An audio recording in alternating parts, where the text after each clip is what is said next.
Isang tanong ng isang pamangkin sa Facebook tungkol sa God's will.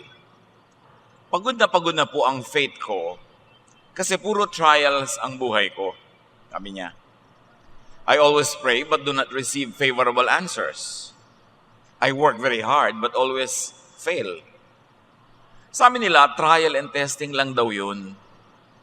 Mag-submit lang daw ako sa God's will. Talaga pong nagsasawa na ako sa trial at pagtityaga sa God's will. Bakit po ayaw akong sagutin at bigyan ng success ng Diyos? God's will ba na ako ay mabigo? Understanding God's will. There's a lot of misconception and misunderstanding about what it really means. At madalas yung Diyos ang napipintasan. Panginoon, turuan niyo po kami. Pakalinisin niyo ang aming puso, ang aming isip.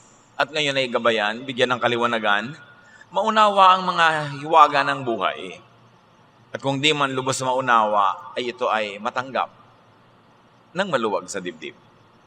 Turuan niyo po kaming unawain kung ano talaga ang paghahanap ng inyong kalooban sa aming buhay. Kayo ang mangaral.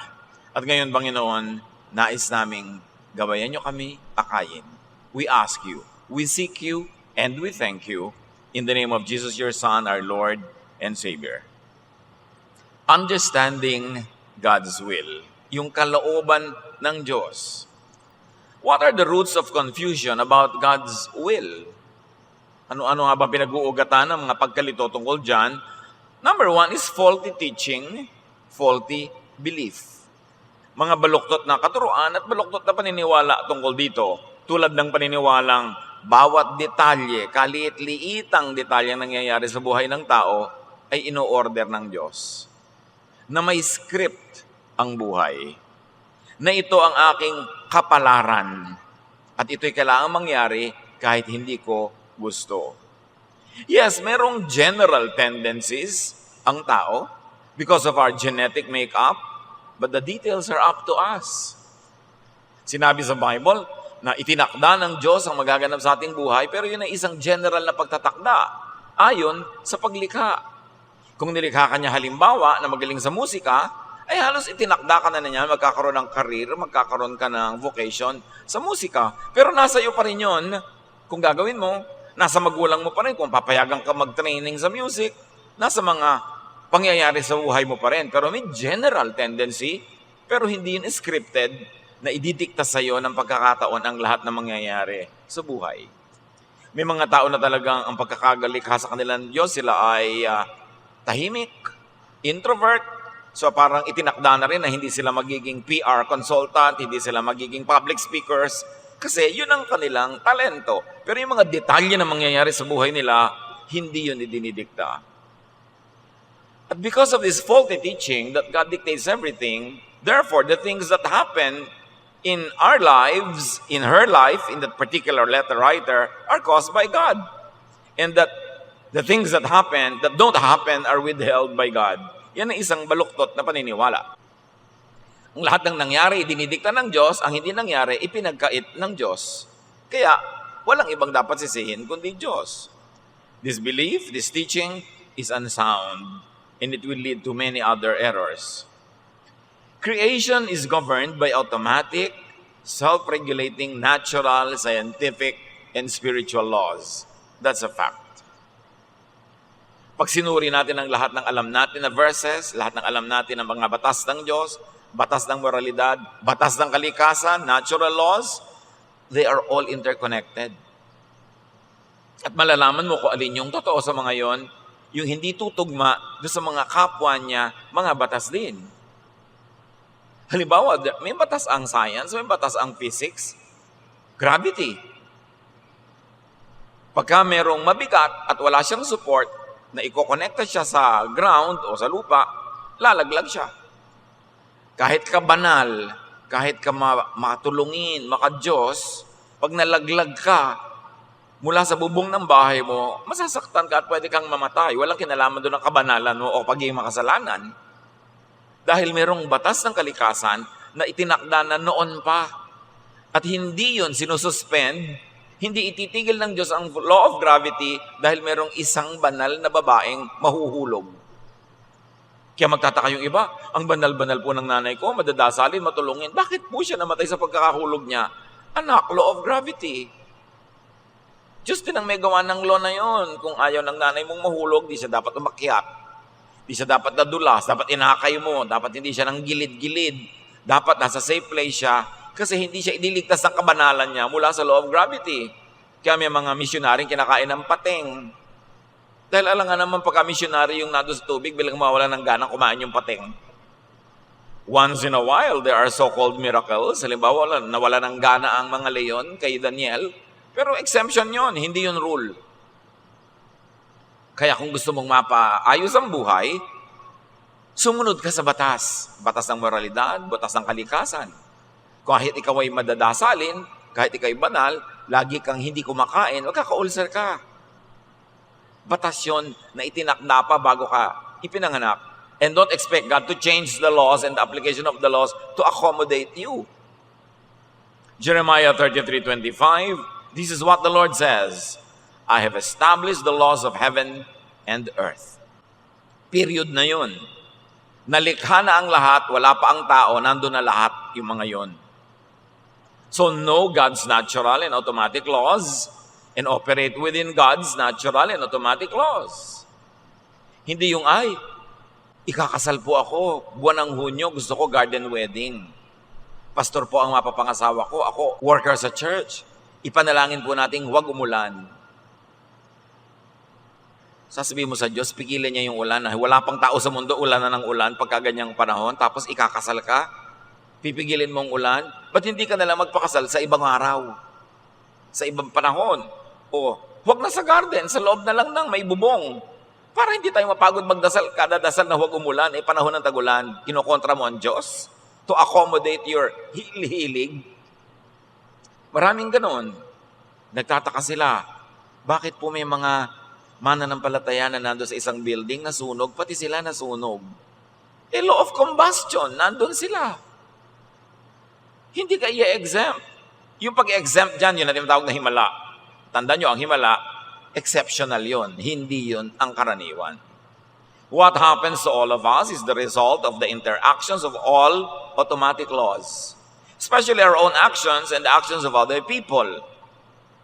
Kung minsan naman, pabaya ka, pero nagkataong mayroong isang matipunong lalaking nandun na sinalo ka mula nung nahulog ka sa building, nagkataon nandun siya at malakas siya, kaya hindi ka rin namatay, hindi ka nadurog, pwede mangyari yon kasi hindi ka nag-iisa sa mundo.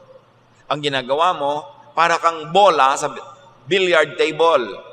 Babangga ka sa iba, magbabangga-banggaan, lahat yon may interconnection. Hindi pwedeng may exempted na isang bola doon na hindi sa tatabla ng mga banggaan. Kaya kung minsan, ang ayos-ayos mo sa buhay, tas ang napangasawa mo, saksakan ng gulo sa buhay, damay ka kahit ka banal. Interconnected ang buhay. Morality does not suspend the laws of physics. Scientific laws are the purest of all laws. At hindi yung pwedeng palitan kahit ang religious law. Kasi ang lumikha ng mundo ay siya din ang Diyos na dapat ay pinagmumula ng mga religious laws. So kung may mga religious laws na hindi sang-ayon sa natural law, ibig sabihin, may mali sa paggawa ng law na yon, sa pag-develop, sa pag-interpret, sa pag-apply ng mga tao na namamahala ng religious belief. Pero yung ginawa ng Diyos, hindi pwede pakialaman kahit ang relihiyon. Kasi nauna yun bago magkatao. Dapat nating igalang yun. Igagalang mo yung genes or genetic makeup ng isang tao. Bakit po dasal ako ng dasal para sa asawa ko na maging mabilis kumilos at matipuno at masigla? Yung genetic makeup niya, yun ang kanyang, mabagal talaga siya magsalita. Mabagal kumilos. Mabagal mag-isip. Hindi yan nadadaan sa dasal. Ang ipagdasal mo maging patient ka sa kanya.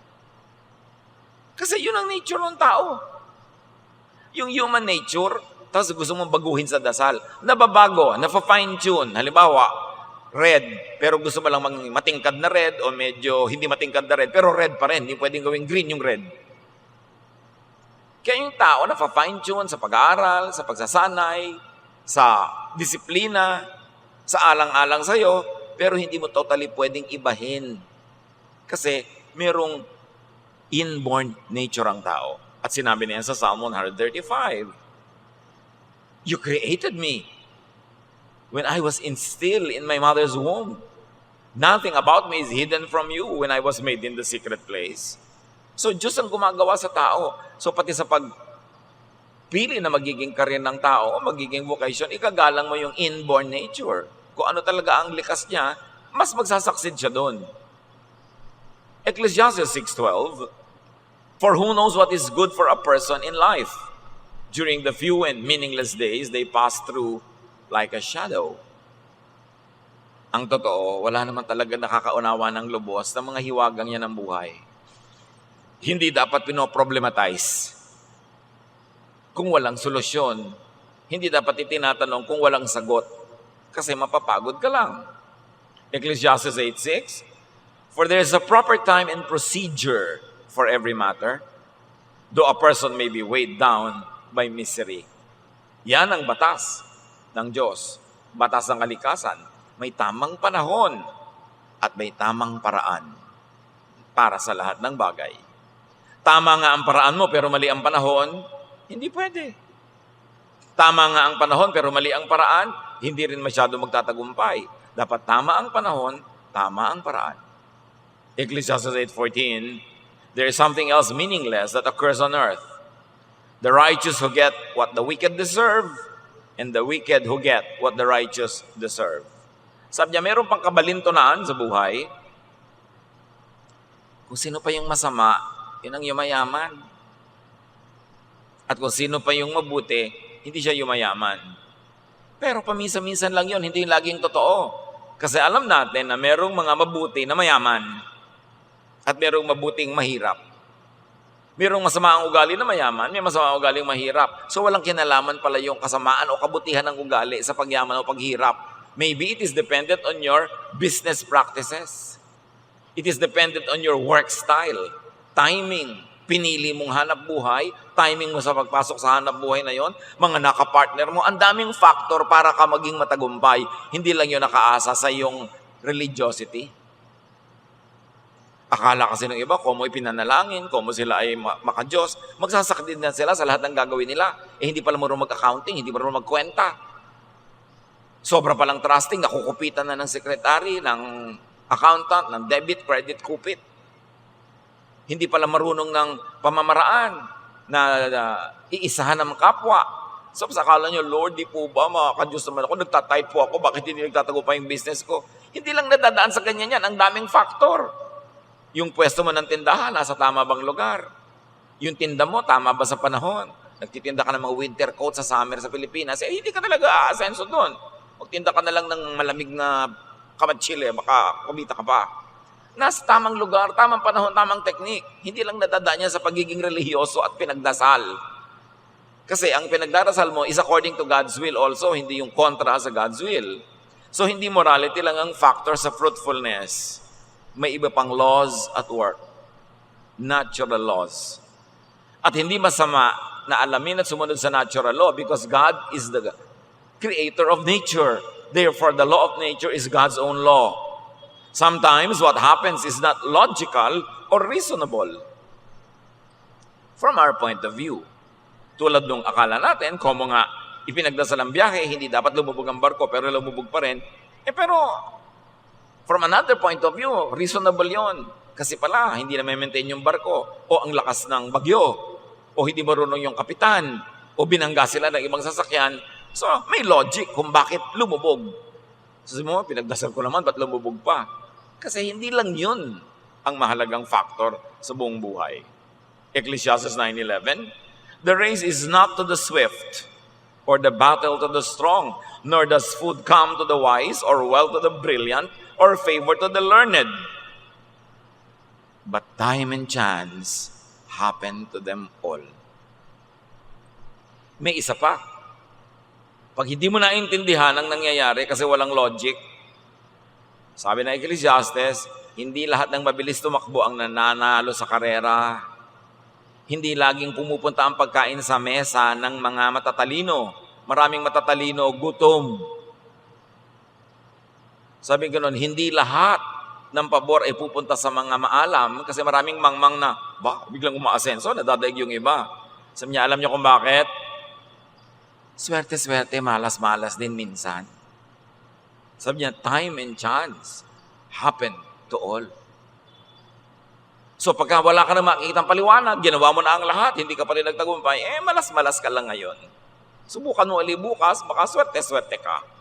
Hindi dapat allergic ang mga Kristiyano sa words na yan. Galing sa Biblia yan. Time and chance happen to them all. And the other versions say, each of us have our share of bad luck. Nangyayari talaga. Not everything that happens is God's specific will for us.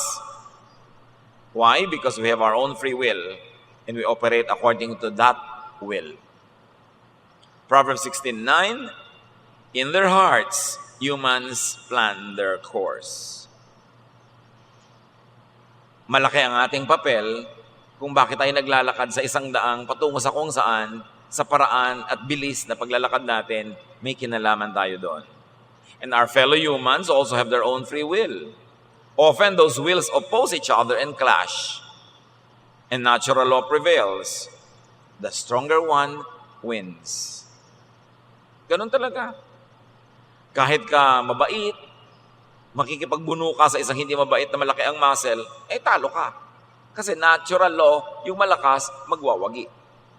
Katulad din ng mga bola sa billiard table, yung malaking bola doon o yung malakas ang andar, yung direksyon niya ang masusunod, pati yung babanggain niya, medyo susunod sa direksyon niya. Hindi siya pwedeng salungatin kasi mas malakas yung dating niya. Natural law, law of physics. Another root of confusion about God's will is mislabeling and calling each failure, frustration, or pain as trial. Konting tao lang ang sinusubok, tulad ni Job. At ang kaso ni Job, hindi siya model case, should not be used as a standard. Kakaiba siya. In fact, sa buong Biblia, wala siya kamuka. So, hindi siya dapat gawing pamantayan.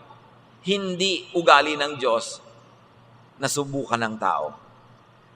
Tuksuhin ang tao para siya itakwil, tuksuhin ang tao para gumawa ng mali.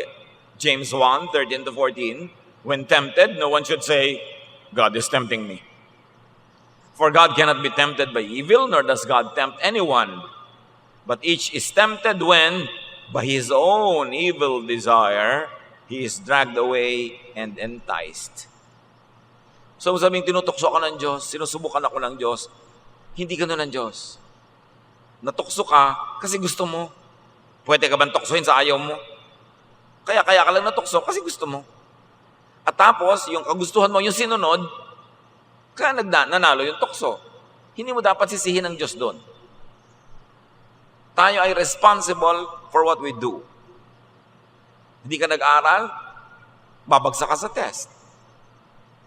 Hindi ka handa sa interview, pwede kang hindi pumasa. Most people just receive the results of natural law, of human will and chance. Tandaan nyo, nagsasama-sama yon. Natural law, human will, and chance. Kasi meron naman na ang natural law talaga. Ang lakas-lakas ng bagyo. Hindi ka dapat mamangka. Tapos meron pa rin matigas ang ulong na mangka. At pagkatapos talaga nagkataon na sa lahat ng dinaanan ng kanyang bangka ay doon humihina yung hangin, nakasurvive siya. Kasi nagtulong-tulong yung natural law, yung will niya, at saka yung chance. Pero hindi laging gano'n na nangyayari. Kaya dapat, when all things are equal, and you have no strong conviction that you will be exempted from natural law, better just obey natural law. And God does not usually single out a person to fail or to suffer just for trial or testing. Hindi naman tayo pinaglalaroan ng Diyos. Nalalagay tayo sa pinupuntahan natin kasi nagpunta tayo o may humatak sa atin o nabunggo tayo na ibang papunta doon, whichever. Romans 2:11, for God does not show favoritism. And in reverse, wala ding negative na paborito ang Diyos, na paborito kanyang pahirapan, paborito kanyang subukan. In our attempts at success or in our other projects, just do your best. Pray, hope, and then accept the result. Yun ang susi sa katiwasayan, kapayapaan, at kaligayahan. Always do your best. Because when you do your best, you increase your chances at success. Pero hindi yun guarantee. So, dadagdagan mo ng prayer, at tingnan mo kung anong mangyayari. Pagkatapos, kung ano man ang mangyari, tanggapin mo na ho ka na makipagtalo sa Diyos, makipagtalo sa bulkan, makipagtalo sa hangin. Tanggapin mo. At kung hindi ka masaya, bukas ulitin mo uli. Keep trying. Sayang ang oras sa pakikipagtalo sa kalikasan, sa mga bagay-bagay na tapos na. Naglalakip-lakip talaga yan. Kaya may mga taong hindi mo inaasahan, magtatap sa bar, magtatap sa board. Tapos yung inaasahan mo na magtatap, hindi. Kasi hindi naman naitanong yung alam niya. Meron ang galing-galing, bumabagsak. Kasi sa dinami-rami ng tanong, yung mga hindi niya pinag-aralan ang naitanong. O kung bakit aral na aral siya, yung pinag-aralan niya itinanong, nung oras ng exam naman, sumasakit ang tiyan niya, masakit ang ulo niya, kung ano na nangyari sa kanya, hindi tayo nakasagot ng tama. O kaya, yung nag-check ng papel niya, nagkakamali-mali ng pag-check. Alam niyo ba na kahit na sa mga medical results, yung mga bumabasa ng mga x-ray, bumabasa ng mga lab test, ang dami-dami nilang binabasa, nakapila. Kung minsan, napapatamang humikab siya nung dumaan yung x-ray plate mo.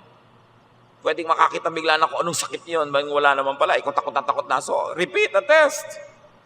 O pwedeng yung machine nag-fail. Ang daming factor. Maraming factor na naglalaro sa buhay natin. Kaya dapat subok ka ng subok, ulit ka ng ulit kung ayaw mo nung nakikita mo.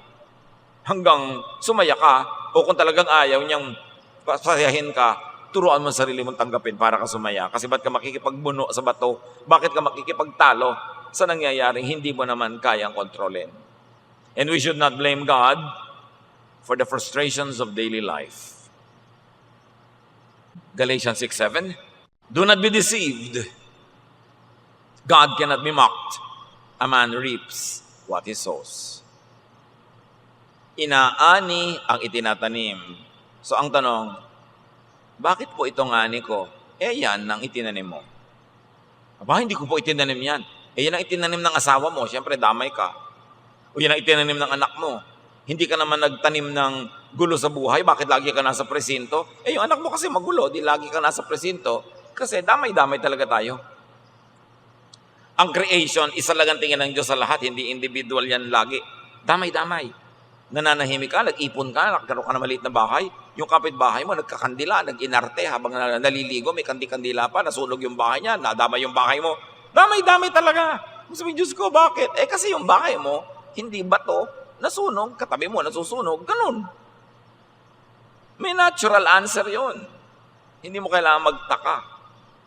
Sowing could be conscious or unconscious, active or passive. Yung pagtatanim, pwedeng alam na alam mo kung tinatanim mo. Pero yung wala kang kamalay-malay, natataniman na ng iba yung bukid mo, kasali ka rin sa pagtatanim nun kasi hindi ka tumutol. Kasi hindi ka tumanggi. Nanakawan ka. Kasali ka rin sa nagdakaw sa iyong sa bahay kasi hindi mo isinara yung pinto. Kasi hindi mo binantayan. Kaya hindi lang yung magnanakaw may kasalanan doon. May pananagutan ka rin kasi yung bahay mo pwedeng nakawan. Umaalis pa kayo sabay-sabay, nakalagay pa sa Facebook, ang layo-layo namin, nasa malayo kaming probinsya. Di nalaman na ng mga kapitbahay nyo na wala kayo lahat doon. May kinalaman ka rin kahit hindi ikaw ang nagnakaw. Pinayagan mo, consciously or unconsciously, na manakawan ka. Kaya saan ka pumupwesto, sa kalumulugar, anong ginagawa mo, may bunga yun. Sabi mo, hindi ko naman sinasadyang magkakaganyan pala. Oo nga, pero nakapwesto ka na pwedeng magkaganyan. Yung mga nag-aabang halimbawa sa kalsada na yung mukha nila nandun na sa kalsada, pwede kayo mahagip ng bus. At ang dami mga buses, 300 years old na, wala ng preno. Doon ka pa nakakalat. Masasagasaan ka talaga. Kaya dapat pag naghihintay kayo sa mga kalsada, kung pwedeng nasa may likod-likod kayo ng poste para meron mang mawala ng preno, sa poste mo na bumangga bago sa inyo. Pwesto-pwesto yan. Yung bahay mo nasa lambak, papaliko pa, ang daming wawala ng preno, nakahiga ka, bigla ka dinaganan ng jeep. Kasi nandun ang bahay mo, sabi mo, Diyos ko, bakit yung po ako ganito? Nagdalangin naman ako. Gravity, velocity, nandiyan ka sa dadaanan talaga. Yung bahay na nakikita yung bahay ko minsan, sinusuot ng mga truck ng ilalim kasi nandun sila sa tumbok. Highway pa naman. So, nasan ka? pwede talaga may mangyari sa'yo kung saan ka lumulugar, pumupwesto. Kain ka ng kain, pwede ka talagang malason. Kaya kung hindi mo alam, hayaan mo muna ibang kumain. Pag bumula bibig nila, ay, mamaya na, hindi ako kakain. Eh, ikaw agad ang unang-unang kakain doon. Siyempre, ikaw ang experiment. Maraming ganun. Yung mga naglalakad ka ng gabi-gabi, pwede ka talagang makidnap, pwede kang ma-rape. So, nasan ka? Bakit ka nandyan? Pwede mo bang iwasan? Pwede mo bang ibahin ang mga sitwasyon para ma-improve yun sa chances mo of being safe? Pero hindi itatakda ng Diyos na bukas, ipaparape kita. Bukas, bibiguin kita. Lagi tayong may pananagutan. God will not actively frustrate anyone just for trial's sake. But indeed, frustrations would become like trials and tests of our faith. Pwede magmukhang ganon. Kaya sa Psalm 22, 1-2, ang panaghoy nitong umaawit, my God, why have you forsaken me? Hindi siya pinaforsake ng Diyos. Guni-guni lang niya yun. Ideya niya yun. Hindi naman na maalis ang Diyos. God is everywhere. So paano kayo iiwan? Why are you so far from saving me? So far from the words of my groaning? Oh my God, I cry out by day, but you do not answer. By night, and I am not silent. Sabi niyo, God, I cry and you don't answer. Nag-answer na ako, no. Ano palagi mo? Hindi ako sumasagot, kaya lang gusto mo lang madinig na answer, yes eh. Ang layo-layo mo, O Lord. Laging ganoon, merong, Tito, para po ang layo sa akin ng Diyos. Pastor, para po ang layo ng Diyos. Teka. Baka naman ikaw malayo sa Diyos. Nagpe-pray ka ba? Hindi po. Umattend ka ba ng Bible study? Hindi po. Gumagawa ka ba ng mabuti? Hindi po. Nag-church ka ba? Hindi po. Hindi ikaw ang lumalayo. Kaya ang feeling mo, Diyos ang lumalayo sa iyo. Ba't ka lalayuan ng Diyos? Ang pupunta ang Diyos. Punong-puno ng Diyos ang lahat-lahat ng nilikha niya. So, guni-guni mo lang na malayo sa iyo ang Diyos. Kasi ikaw ang malayo. Activities, yung mga ginagawa mo, nagpapalayo sa'yo sa akala mo. Pero wala kang pwedeng puntahan na malayo ang Diyos. Pero pag namumuhay ka ng labag sa kalooban ng Diyos, nararamdaman mo at niloloko ka ng sarili mo na lumalayo sa'yo ang Diyos. Tapos sa Diyos ka pa magtatampo. Feeling bad about God or getting angry at God would only worsen one's situation. Huwag kayo magtampo sa Diyos. Hindi kayo mananalo. Isipin mo, ba't nangyayari ito? Hanapin mo ang iyong pananagutan o pananagutan ng mga malapit sa iyo at siguradong makikita mo yon na self-manufactured ng tao ang kanya mga problema. Psalm 42, 9-10, I say to God, my rock, why have you forgotten me? O ginawa pa niya ngayon makakalimutin ng Diyos. Why must I go about mourning, oppressed by the enemy? My bones suffer mortal agony as my foes taunt me, saying to me all day long, where is your God? Kadalasan yung ganon, sinasabi mo, nililibak ako ng mga kaaway ko, tinatanong, nasaan ang Diyos mo? Nasaan siya? Actually, ang totoo nun, madalas yung tao ang nagtatanong sa sarili niya, nasaan ang Diyos ko? Nagda-doubt na siya. Kasi nga, naglalayo siya ng sarili niyang loob sa Diyos, kung ano-ano ngayong papasok na guni-guni sa kanyang isip. Foe could be one's self-doubt, not other people. Yung tinig mo rin na nanggagaling sa iyong dark self and dark side. But you know, no matter what happens in life, whether what you want to happen happens, your plan happens, or not, there is hope. Kasi every day, may bagong pagpapala ang Diyos, may bagong pagkakataon, may bagong rearrangement of the universe. Nag-iiba-iba, nothing is permanent. Hindi ka tagumpay kahapon, pwedeng ang timpla ng araw na ito ngayon ay bagay sa iyo. Laging may pag-asa. Psalm 121, 1-2, I lift up my eyes to the hills. Where does my help come from? My help comes from the Lord, the maker of heaven and earth. Imagine the maker of heaven and earth. Alam niya lahat ng law ng nature. Alam niya lahat ng law that rules life. And when you live according to the will of that God who knows what should and what will happen, then you cannot be wrong. You will succeed. You will be fruitful. Pero pag may problema, do not passively wait for a rescue. Kaya si Karl Marx, sabi niya, yung relihiyon, pambangag lang yan sa mga tao. Religion is the opium of the people. Kasi maraming tao, pag naging relihiyoso, nagiging tamad. Naghihintay na lang ng himala. Naghihintay na Diyos ang gumawa para sa kanila. No. You want rescue from God? Look at yourself. Look at what you have. Look at your talent. Look at your energies. Look at the people you have, your connections, and get rescue from those elements. Huwag mo antayong bumaba, mga anghel sa langit at buhatin ka. Kasi lahat ng kailangan mo rin for your rescue, nandyan na. Kailangan lang ma-master mo ang paggamit. Available. Plan and execute a self-rescue operating within God's laws. Yung babaeng namatay ang asawa, tapos yung mga pinagkakautangan nila, kukunin yung mga anak niyang bata, pambayad sa utang, nagpunta siya sa prophet. Sabi niya, ano pong gagawin ko? Yung asawa ko, natauhan niya na namatay, may iniwang utang. Eto mga anak ko, pambayad na sa utang, kinukuha na ng pinagkakautangan namin. Actually, humihingi siya ng tulong sa prophet. Sabi ng prophet, what do you have at home? Yun ang tinanong, what do you have? Konting langis po. O bueno, manghirap ka ng maraming lalagyan, isalin mo ng isalin yung langis na yan. At ganun nga nangyari. Marami pala siyang property, marami siyang ari-arian. Isa na doon yung langis, kahit konti lang. Tapos yung PR niya sa mga neighbor, nakapanghiram siya ng mga lalagyan. May anak pa siyang pwedeng utusan, tumulong sa kanya. So, what do you have at home? I have a little oil, I have neighbors, I have my sons, I have my energy. So yun ang ginamit para siya magkaroon ng maraming surplus oil na naibenta niya, nakapagbayad siya sa utang, at may sobra pa. Laging ganun mga kapatid, may problema kayo, what do you have? Meron akong kailangan bayaran, lagi agad, ay, may pera kaya si ate, may pera kaya si kuya, ikaw, what do you have? Pwede ka maglaba para sa iba, pwede ka maghugas ng kotse, mamasukan, what do you have? Ang solusyon sa problema muna, bago yung iba, ikaw, anong meron ka nabigay ng Diyos? Para ma-solve mo yan, hindi yung lagi kang aasa. At ang problema sa mga sobrang relihiyoso, sobrang palaasa sa langit. Ka-importante, yung kasabihan na nasa Diyos ang awa, nasa tao ang gawa, napakatotoo nun. Kailangan gumawa ka. Kasi binigyan ka ng Diyos ng kakayahang gumawa. Liba na lang sobrang tanda, sobrang bata, o sobrang may sakit.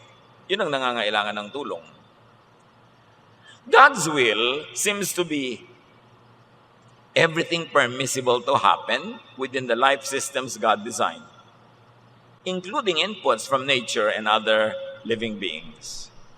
Pag sinuri natin ang mga katuruan sa Biblia, natural law at yung tunay na pag-observe ng buhay, lumalabas ang tunay na kalooban ng Diyos ay yung pinapayagan niya mangyari sa pagbubunggo-bungguan ng mga bola sa billiard table, sa pakikipagtalastasan ng kalikasan, ng panahon, ng tao, ng mga kapwa-tao, ng mga hayop sa paligid, yung nagaganap doon, ibig sabihin, God's will. What is God's will? The design of His creature that is comprised of capacities, gifts, tendencies, natural desires even, and reactions due to genetic dictation. God's will yun. Ganito siya ipinanganak. Ang tatay niya, ganitong siya pinag-aral. Ang hilig niya, ganito. May mga tumulong sa kanya. Ayan ang nangyayari. Ibig sabihin God's will. Kasi lahat ng pinanggagalingan ng energy is within the creation of God. God's will seems to be whatever could be achieved employing human personal will within what God created and allows as choices. So God's will ba na magkaroon ng eroplanong lumilipad? Yes! Kasi nakasulat na sa law of nature, the law of buoyancy, the law of speed. Bakit ba lumilipad ang eroplano? Sa speed. Tapos pag inangle niya yung pakpak, dahil mabilis ang takbo, tataas. Bababa yung eroplano pagka inangle uli yung pakpak. Kasi may law. Na-discover ng mga scientists yan. Kaya science is God's prophet. Ang mga scientists are God's prophets. Kasi nadidiscover nila yung utak ng Diyos, yung design ng Diyos. Bakit ang sa kaspile, pag hinulog mo sa isang palangganang tubig, lumulubog, pero pagkalaki-laking barko, lumulutang sa dagat. Law of buoyancy. The displacement of water by the weight of the thing that is displacing it, whichever is greater, will determine kung lulubog o lulutang ang barko. At syempre, shape. Kung yung barko mo, butas, papasukin ng tubig, lulubog. Law of nature. Halos lahat ng nadidiscover, nandun na dati yung laws na yon. Nakita lang nung nakakita, noong discoverer, noong designer, noong scientist. Pero walang bago sa mundo. Sabi sa Ecclesiastes, there is nothing new under the sun. Everything is, was, and will be. And everything just keeps recycling. Bakit nakarating ang Apollo 11 sa buwan? Biro mo, umiikot ang mundo? Aandar yung spacecraft? Pupunta sa buwan na lumalakad din? Paano sila magtatagpo? Kung nandito ngayon yung buwan, nandito yung Earth, gusto mo maglanding sa buwan, doon ka pumunta dahil pagdating mo doon, nandun yung buwan. Na-compute nila, nakaland sila. Law of God yun. Hindi yun kontra sa Diyos. Kasi God designed the heavenly bodies. Consistent ang speed ng pag-andar ng mga heavenly bodies in space, pati pag-rotate. Kaya pwede mong iplano. Kaya dapat nagpaplano ang tao. Maraming alam ang tao. Yung hindi marunong magluto, anong gagawin niya sa bawang, sibuyas, kamatis? Lululunin niya lahat. Pero yung marunong, pwede niyang igisa, pwede niyang dagdagan ng ibang bagay, dagdagan ito, nagkakaroon ng iba-ibang timpla. Kaya dapat marami kang alam. Nalalaro-laro mo ang laws. Kaya ganun yung magagaling na cook. Tiningnan lang yung ref, ang dami-dami mga tira-tira. Pinaghaluhalo nila, bla bla bla bla bla bla. Mami, ang sarap ng ulam. Kasi alam nila kung anong dapat magkasama, ano dapat timpla, ano dapat ang temperature. Yun naman mga iba. Bakit tayo kakain ng bato? Hoy, fried egg yan. Ba't ang tigas-tigas mo magprito ng fried egg? Hindi mo malalam kung gaano kainit dapat ang kawali, kung kailan mo hahanguin. Law of nature lang yun, di mo pa alam. Dapat marami kang alam para matagumpay at masarap ang buhay. Diyos ang naglagay doon. Nakahanda yun para kanino mang magsasaliksik at mag-aaral. Anything could happen. Anything that could result from the interactions of all these elements in life. The possibilities are nearly as infinite as God is. In other words, walang nakadikta na kapalaran mo. Maglalaro yung choice mo, yung alam mo, choices ng iba, timing mo, at lahat yon within God's will. While it is possible for the divine to make specific calls, tinatawag ka, or specific context for some with specific purpose, at specific time frames, that kind of impose God's will is not typical and definitely not the rule for all.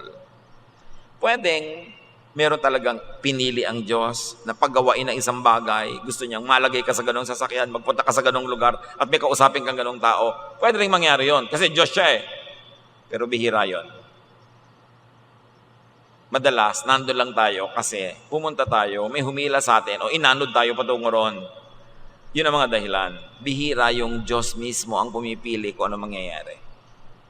Yun ang tawag doon, miracle. The suspension of natural and logical law. But once again, a miracle is an aberration of nature. It is an exemption. Hindi siya dapat laging asahan. Pwedeng hingin, pero kung hindi ibinigay, huwag ka magtampo. Kasi hindi obligado ang Diyos to suspend natural law to make a miracle for you.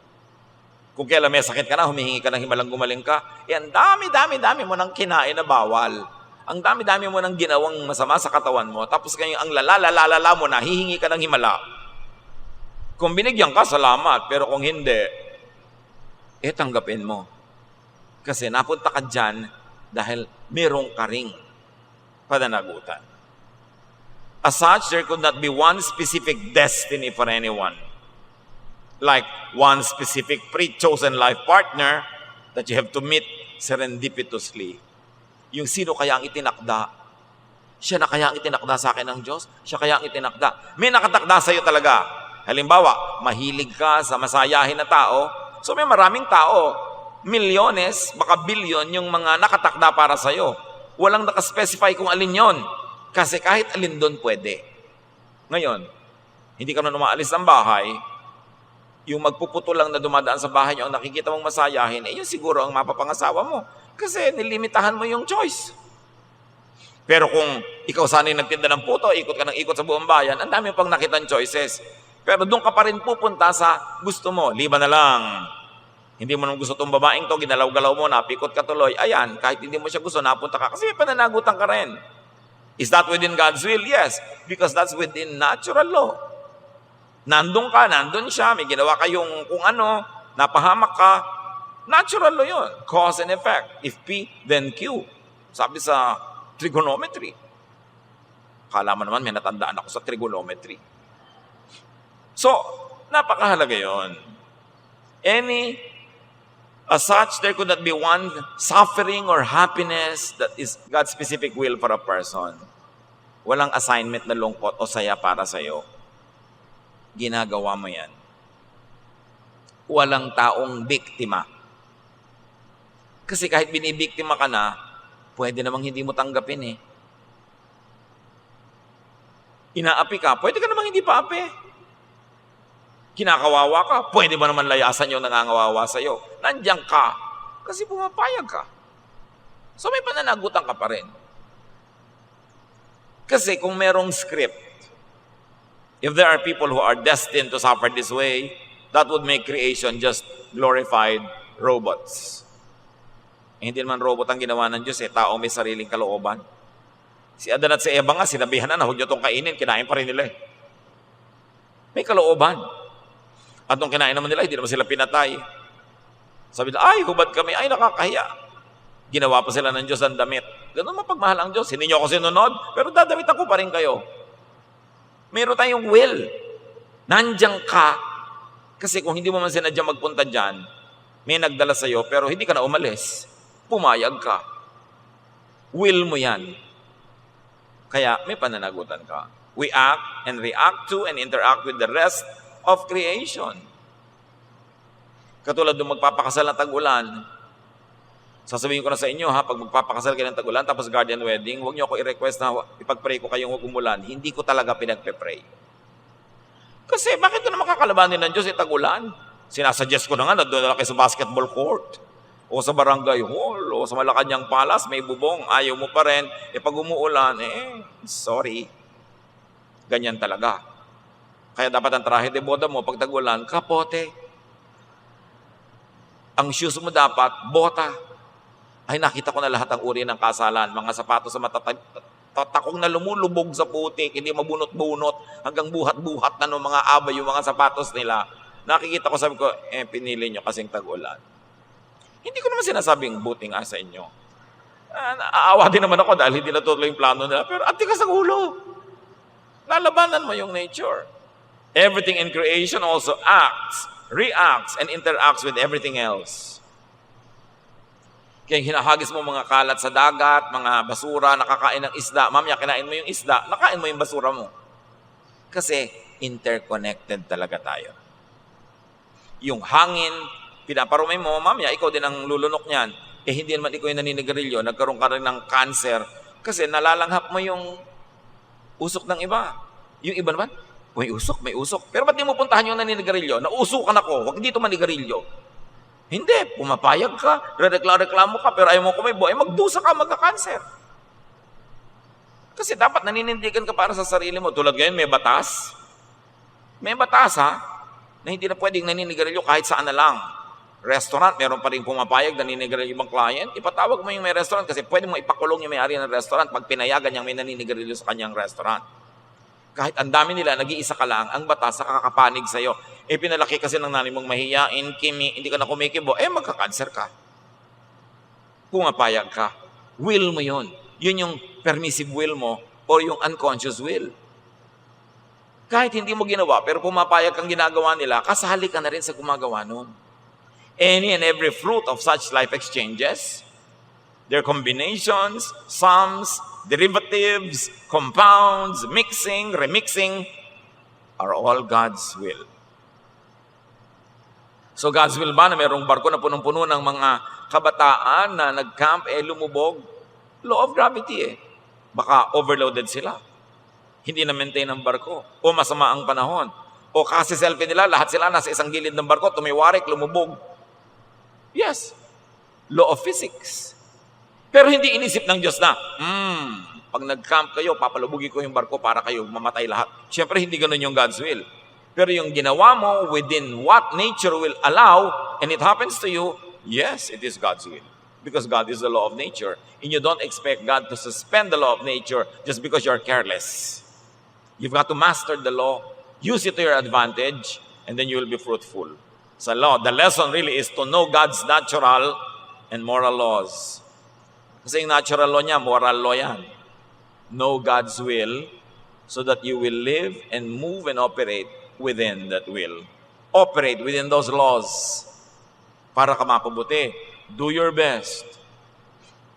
Change for the better what could be changed and accept what could not be changed. Paminsan-minsan sinasabi mong ganyan lang talaga ang buhay. Pero after you have already done your best, not before. Yung wala ka pang ginagawa, sasabihin mo, ganyan lang talaga buhay. Hindi mo pwedeng sabihin yon. Gawin mo muna lahat ng kaya mo at hindi ka pa rin nagtagumpay ng paraang gusto mo, doon mo palang masasabing, ganyan lang talaga ang buhay. Time and chance happens to all. So in your life, within God's will, minimize pain. That is within God's will. God does not want us to suffer. Maximize pleasure. God designed us to have pleasure and to enjoy it, and then do the most good. That pleases God. You can never go wrong when you're in pursuit of this, to minimize pain, to maximize pleasure, and to do the most good. And in life, to live in the center of God's will, employ the most correct and timely technique. Dapat tama ang technique mo, correct pa. Ecclesiastes 10:10, if you don't sharpen your axe, it will be harder to use. If you are smart, you'll know what to do. So mahirap daw gamitin ang isang tool na hindi matalim. So, kung smart ka, patalimin mo. Sa konting effort mo, marami ka nang mahihiwa, marami ka nang mapuputol, marami ka nang magagawa, kesa yung tool mo masyadong defective. So, even our success in life, our failure, our slow and little failures or successes, depend on our methods, on our tools, on what we know and don't know. Kaya terrible yung taong masyadong walang alam. Konti ang tools mo para ka maging mabunga, maging matagumpay, at maging masaya. God's will is that you will have a life that is abundant, happy, fruitful, peaceful. But you've got to respect all the laws of God, natural, moral laws. At gawin ang pinakatama. At pag nabibigo, try and try. Keep trying. Kasi timing lang kuminsan yung problema, hindi yung method. Dear Lord, teach us to operate within your will, which really means we should know your laws.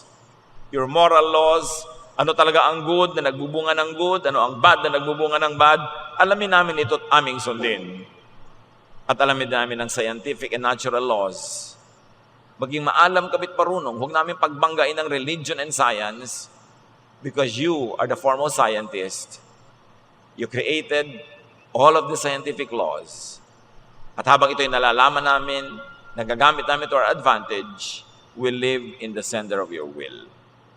Pag-isipan natin, pagbulay-bulayan, ipanalangin kung ano ang sinasabi sa atin ng Panginoon tungkol sa topic na ito at kung paano tayo makakapamuhay in the center of God's will, with abundance, with peace, with happiness, with joy. Lord, as your people ponder these things, may your wisdom continue to rule our minds, to speak to us, to guide us. Be with the Lord in silent reflection.